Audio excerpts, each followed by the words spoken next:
Good morning friends, welcome back to our channel বলাই তনু blogs. আশা করি তোমরা সবাই খুব ভালো আছো, আর হ্যাঁ আমিও ভালো আছি।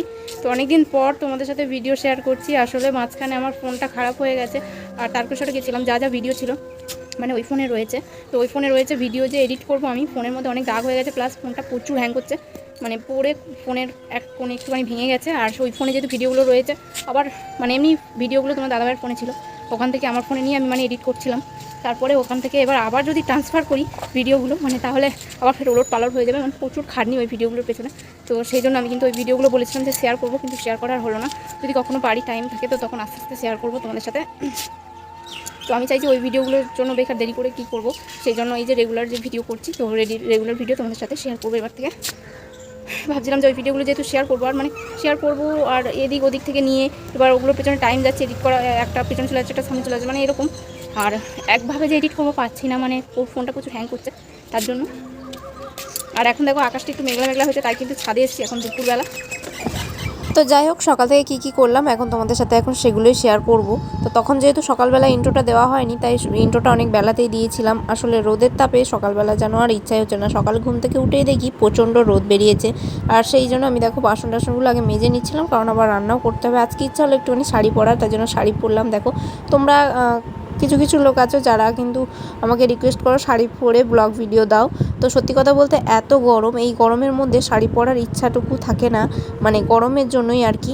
আর আমার তো মানে গরমও না, আমি গরম সহ্য করতে পারি না, আমি ঠান্ডা সহ্য করতে পারি। মানে প্রচণ্ড গরম পড়লে আমার যতটা কষ্ট হয়, প্লাস ঠান্ডা পড়লে আবার আমার সর্দি কাশি শুরু হয়ে যায়, মানে এই রকম ধরনের। এরপর কিন্তু আমি রান্নার যোগাযন্ত্র করছিলাম। আজকে রান্না করবো একটুখানি মিক্সড ফ্রাইড রাইস, প্রথমবার আমি মিক্সড ফ্রাইড রাইস রান্না করবো। আর এদিকে কথা বলতে বলতে দেখো এ ঘরে এলাম, আর তোমার দাদাভাইও কিন্তু চলে এসছে। ও সকালে গিয়েছিল জল দিতে, আর যা গরম এর মধ্যে ভ্যান চালিয়ে জল দিতে যাওয়া তো কষ্টকর ব্যাপার। আর এদিকে দেখো আমার রান্নাও মোটামুটি রেডি। আজকে কিন্তু কতটা তাড়াতাড়ি আমি রান্না করছি সেটা শুধুমাত্র আমিই জানি। এই মিক্সড ফ্রাইড রাইস এসব রান্না যতই তাড়াতাড়ি হয়ে যাক না কেন, এদের কিন্তু যোগাযন্ত্র করে নিয়ে বসতে হয়। এইটা একটুখানি, ওটা একটুখানি, সেটা একটুখানি, মানে অনেক রকম মানে ব্যাপার স্যাপার আছে। জোগাড় করে না নিয়ে বসলে কিন্তু অনেকটা দেরি লেগে যায়। আর আজকে কিন্তু আমি অনেকটা তাড়াতাড়ি করেই রান্না করেছি। এই দেখো এক কড়া মিক্সড ফ্রাইড রাইস, মানে দুবেলার রান্না আমি একেবারে করে নিয়েছি। এখনও ঢালা হয়নি। তোমার দাদাভাই যেহেতু দেরি হয়ে যাচ্ছে, ওকে একটুখানি রেডি করে দিচ্ছি। আর এখানে রয়েছে দেখো লাল লাল আলুর দম। এরপর চলে এসেছি একটুখানি ছাদে। দেখো ছাদে এসেছিলাম কাজের জন্যই, আর এদিকে তোমাদেরকে আমগুলো দেখাচ্ছিলাম, কি বড় বড় আম হয়েছে না। তো আমগুলো পেরে নেওয়ার চিন্তাভাবনা চলছে, তো কবে পারবো দেখি। আর এদিকে দেখো এত গরম যে ফুল গাছের দেখো পাতাগুলো পুরো হলুদ হয়ে যাচ্ছে, আর ফুলও সেরকম, মানে গরমের তাপে ফুলগুলো একদম ছোট ছোট ফুটছে। মানে কি বলবো, ফুল নেওয়ার মতো নয় এমন। ইয়ার এই টবে আমি কিন্তু অপরাজিত ফুলের দানা দিয়েছিলাম, ওই দেখো গাছ বেরিয়েছে। তো দানাগুলো বেরোলে তারপর কিন্তু আমি গাছ করব ছাদের মধ্যে। বেশ কিছু চিন্তাভাবনা রয়েছে, তো সেই জন্য দেখো তোমাদেরকেও দেখাচ্ছিলাম। আর এখানে কিন্তু আকাশে প্রচুর মেঘ হয়েছে, মানে মনে হচ্ছিলো যে খুব বৃষ্টি হবে, কিন্তু বৃষ্টি আর হলো না। দুপুরবেলা খেতে বসে পড়েছি। এই দেখো মিক্সড ফ্রাইড রাইস আর কিন্তু করেছিলাম আলুর দম। তো তোমরা অবশ্যই জানিও কেমন লাগছে। সুন্দর করে থালা সাজিয়ে বসার মতন টাইম নেই আমার, যেটুকানি আমি থালার মধ্যে নিয়েছি তোমাদেরকে দেখালাম। কারণ এরপরে আবার মেয়েকেও খাওয়াবো, অনেকক্ষণ ধরে ওকে চেষ্টা করছি খাওয়ানোর জন্য বসবো বলে, বাট ও কিছুতেই খেতে চাইছে না, এদিক ওদিক ছুটে বেড়াচ্ছে। তো আমি আগে খেয়ে নিচ্ছি, কারণ আমার খুব জোর খিদে পেয়েছে। আমি খেয়ে নিয়ে তারপর কিন্তু ওকে খেতে বসবো।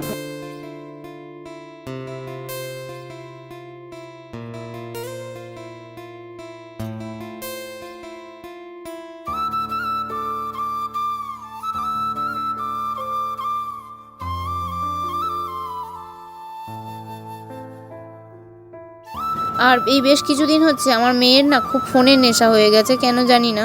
মানে ফোনটা দিই না, দিতে চাইও না, বাট একজন যেহেতু মানে আরেকটা বাচ্চা যেহেতু আছে, সে যেহেতু ফোন দেখে ভাত খায়, তো আমার মেয়েও না মানে ফোনের মধ্যে হয়ে গেছে। যতটা চাই ওর কাছ থেকে মানে ফোনটা দূরে রাখতে চেষ্টা করি, তো যখন একদমই খেতে চায় না তখন একটু দিই, কি করব।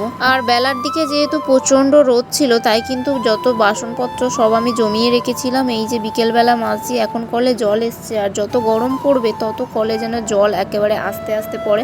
দেখো কলের জল যেন কীরকম একটা আস্তে আস্তে পড়ছে বিকেলবেলা, এই জন্য রাগ ধরে যায়। আসলে ইচ্ছা হয় যে বিকেলবেলা রোদ পড়ে গেলে কাজ করি, বাট কিন্তু এই জলের জন্য করতে পারি না। জল দেখো একদমই পড়তে চায় না। আর যখন ঠান্ডার সময় জল তো যেতেই চাইবে না, ঠান্ডার সময় জলের কোনো কাজ থাকে না, বাট জল কিন্তু পড়তেই থাকে।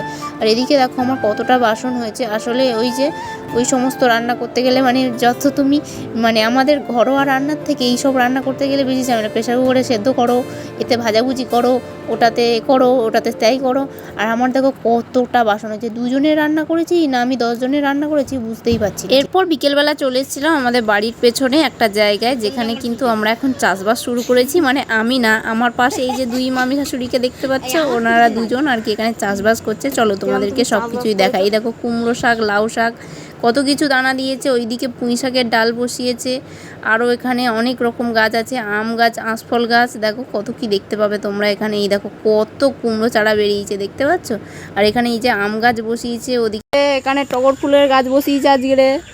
ওই যে দানাওয়ালা দানা দিচ্ছে।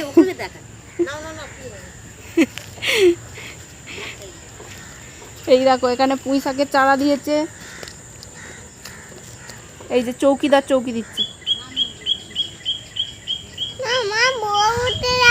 দেখিয়েছি বউকে দেখিয়েছি। ওদিক থেকে আবার তাড়াতাড়ি চলে এলাম, সোনামার আবার ঘুম পেয়ে গেছে। সারা দুপুর তো ঘুমাবে না, এবার সন্ধ্যের আগে ওর ঘুম পেয়ে যায়। এই যে খাইয়ে একেবারে ঘুম পাড়াবো, না হলে আবার অনেকটা দেরিতে উঠলে তখন ওর খিদে পেয়ে যাবে, আর তখন আবার সন্ধ্যের খাওয়াটা খাওয়া হবে না, সেই আবার খাওয়ার সময় চলে আসবে রাতে।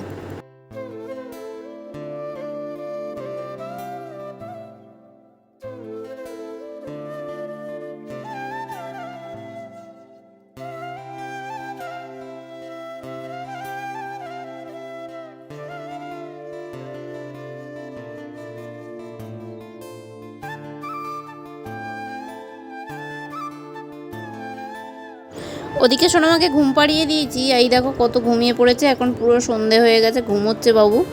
আর আমি কিন্তু এদিকে একটুখানি গোছানোর প্ল্যান করেছি। এই যে আমার শোকেসে দেখো ভেতরটা পুরো একেবারে অগোছালো হয়ে গেছে, যেহেতু সোনামা এখানে হাত দিতে পারে, হাত দিয়ে কিন্তু এটা সেটা নেয় আর ওখানটা পুরো হাঁটকে যায়।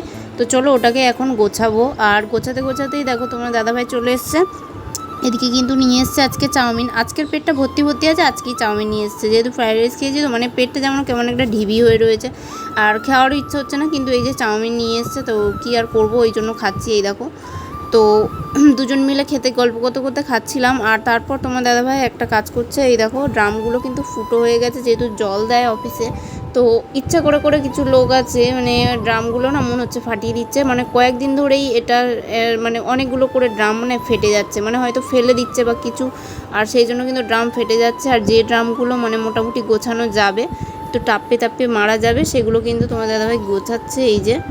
এই যে প্লাস্টিক দিয়ে করে দিচ্ছে, তাহলে কিন্তু জল আর পড়বে না। তো সেইটাই করছিল এখানে বসে। মানে কিছুদিন ধরে দেখছে যে মানে প্রায় ড্রাম ফেটে যাচ্ছে, মানে ফাটার মতন নয়। পুরোনো ড্রামগুলো তো ঠিক আছে, ভাবছি যে ফেটে গেছে, কিন্তু ফাটার মতন নয়, এমন ড্রামও ফেটে যাচ্ছে। এদিকে দেখো এই তো সোনামা কিন্তু ঘুম থেকে উঠে পড়েছে, উঠে এই যে খেলা করতে শুরু করেছে। বেলুন একটা ফুলিয়ে দিয়েছি, তো সেটা নিয়ে সে কি আনন্দ। আর বেলুনটা নিয়ে যে কি আনন্দ, অন্য সময় তো বেলুন ফাটিয়ে দেয়, কখনো আমি খেলতে দেখিনি, কিন্তু এবারে আর বেলুনটাকে ফাটায়নি। ওই দেখো বেলুন নিয়ে ছোড়াছুড়ি খেলছে। চলো আজকে আর বেশি ভিডিওটা বাড়াচ্ছি না। ভিডিওটা যদি তোমাদের ভালো লেগে থাকে please like, comment, share and subscribe করে আমাদের সাথে থেকো, পাশে থেকো। সবাই সুস্থ থেকো, ভালো থেকো, আর আমাদের ভিডিও দেখতে থেকো। আজকের মতন টাটা।